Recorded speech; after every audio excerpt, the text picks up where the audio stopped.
नेता विपक्ष राहुल गांधी संसद में बजट के दौरान कहीं और बिजी रहे, बाहर आकर चर्चा टाल दी, लेकिन तुरंत ट्वीट कर दिया कि youth, manufacturing, investors, house hold savings, किसान और ग्लोबल शॉक सब खराब है और फिर भी बजट में कोई कोर्स करेक्शन नहीं है। कांग्रेस अध्यक्ष मल्लिकार्जुन खड़गे ने भी वही स्क्रिप्ट दोहराई और कहा कि एससी, एसटी, ओबीसी और किसानों के लिए कुछ नहीं है। ममता बनर्जी ने इसे हमटी डमटी बजट बता दिया और कहा कि महिलाओं, किसानों, शिक्षा और कॉमन मैन के लिए कुछ नहीं है। टीएमसी के अभिषेक बैनर्जी बोले कि ये बजट फेसलेस, बेसलेस और विजुअललेस है, जो प्राइसेस, जॉब लॉसेस और इंफ्रास्ट्रक्चर की दिक्कतों को इग्नोर करता है। अखिलेश यादव बोले कि ये सिर्फ अमीरों के लिए है। शत्रुघ्न सिन्हा ने इसे फेकू बजट कह दिया। तो चलिए पूछते हैं, अगर आम आदमी के लिए वाकई कुछ नहीं है तो ये क्या है?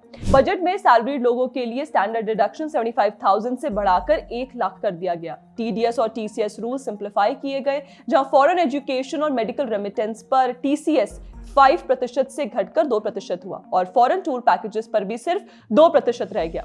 आर्म्ड फोर्सेस और पैरामिलिट्री की डिसेबिलिटी पेंशन और एक्सीडेंट कंपनसेशन पर मिलने वाला इंटरेस्ट टैक्स फ्री किया गया। स्मॉल टैक्स पेयर्स के लिए वन टाइम डिस्क्लोजर स्कीम लाई गई, जिससे लिमिटेड फॉरेन इनकम या एसेट्स को बिना लीगल टेंशन रेगुलराइज किया जा सकता है। ओल्ड और न्यू टैक्स रेजीम में स्टेबिलिटी रखी गई और न्यू रेजीम में इफेक्टिव टैक्स फ्री इनकम करीब 12 से 12.75 लाख रुपए तक पहुंची।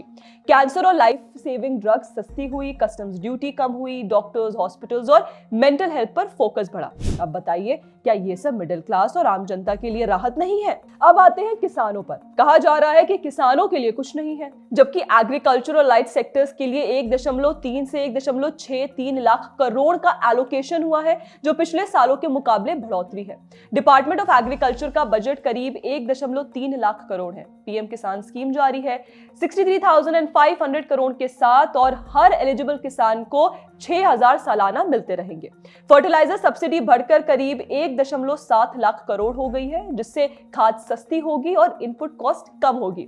फूड सब्सिडी 2.27 लाख करोड़ की है, जिससे गरीब और ग्रामीण परिवारों को राशन सिक्योरिटी मिलती रहेगी। इसके साथ ही नए इनिशिएटिव्स भी आए हैं, जैसे भारत विस्तार नाम का एआई बेस्ड सिस्टम, जो एग्री स्टैक और आईसीएआर से जुड़ा है और किसानों को weather alert, market prices, crop planning और रिस्क मैनेजमेंट में मदद करेगा।